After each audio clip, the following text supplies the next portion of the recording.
यानी कि ए और बी साथ में एक काम को 16 दिनों में पूरा करते हैं, बी और सी उसी काम को 24 दिनों में पूरा करते हैं, ए सी से 3 गुना कार्य सक्षम है, तो सभी मिलकर उस काम को कितने दिनों में पूरा करेंगे। देखो मैं मानता हूं कि ये बेस्ट क्वेश्चन है, मतलब ये एक तरीके से टाइम एंड वर्क का ये बेस्ट क्वेश्चन हो सकता है। मान लो टॉप 5 में से तो ये 100% है, ठीक है ना। अब देखना मैं जब हल करूंगा तब तुम लोगों को पता चलेगा। देखने में बहुत छोटा है लेकिन बहुत अच्छा क्वेश्चन है, ठीक। चलो अब क्वेश्चन पे आते हैं। ए प्लस बी कितने दिनों में कर रहे हैं भाई? 16 दिनों में। लिख लो। बी और सी कितने दिनों में कर रहे हैं? बी और सी कर रहे हैं 24 दिनों में, ठीक है ना। दोनों का एलसीएम निकालो, 16 और 24 का। तो देखो अगर तुम देखो एलसीएम इनका कितना आएगा? 48 आएगा, ठीक है ना। तुम लोग निकाल लेना, ठीक। अब देखो 48 तो इसका एलसीएम आ गया है ना। तो अब हमें निकालनी ए प्लस बी की पावर। तो पावर कैसे निकालते हैं? जो एलसीएम निकल के आया। अब यही हमारा काम हो गया, मतलब 48 काम हमें पूरा करना है, ठीक। तो ए प्लस बी की पावर कितनी आ जाएगी? जितने दिनों वो काम कर रहे हैं उसका भाग कर दो 48 में, 3। यानी ए प्लस बी की पावर है 3। बी प्लस सी की पावर कितनी है भाई? 24 का 48 में भाग दे दो, कितनी बार? 2 बार गया, ठीक है ना। तो बी प्लस सी की पावर है 2।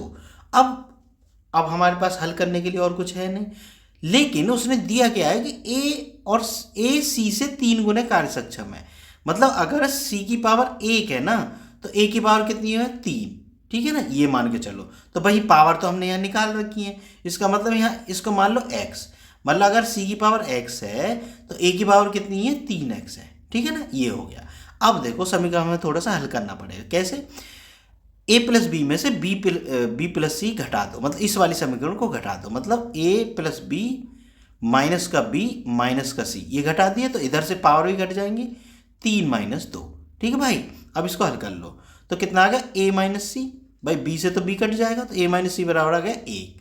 अब भाई देखो सी की पावर कितनी है? एक्स, ये इस हिसाब से, ठीक है ना।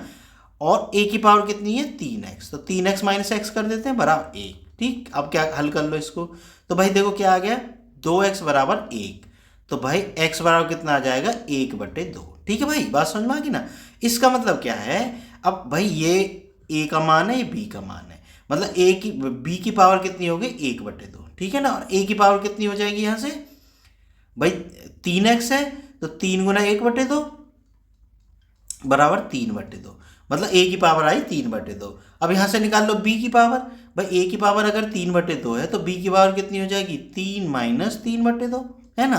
तो दो सॉरी काट दिया मैंने, गलत कर दिया। 3 माइनस 3/2, 2 तिया 6 में से 3 गए, 3/2 इसकी पावर हो जाएगी भाई, ठीक है ना। मतलब b की पावर भी 3/2 है, ठीक है।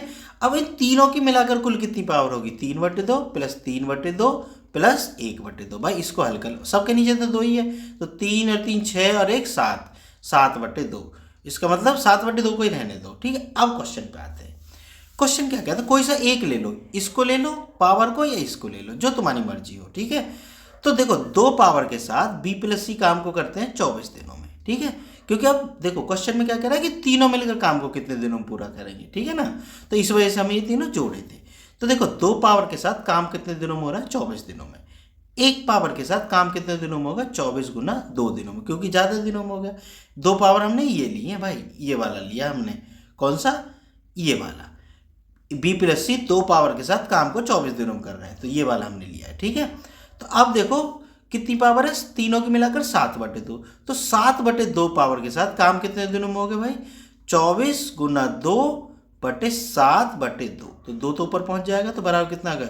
24 गुना 2/7, ठीक है। तो कितना आ गया? 24 दूनी 48 दूनी 96/7 दिनों में, ठीक है बच्चों। मेरे हिसाब से बात समझ में आ गई होगी। नहीं आई हो तो वीडियो को दोबारा देख लेना, ठीक है। बिल्कुल समझ में आ जाएगी। तो 96/7 ही हमारा आंसर होगा, ठीक है बच्चों। अगर वीडियो पसंद आई हो तो चैनल को सब्सक्राइब जरूर कर लेना। मिलते हैं फिर नेक्स्ट वीडियो में।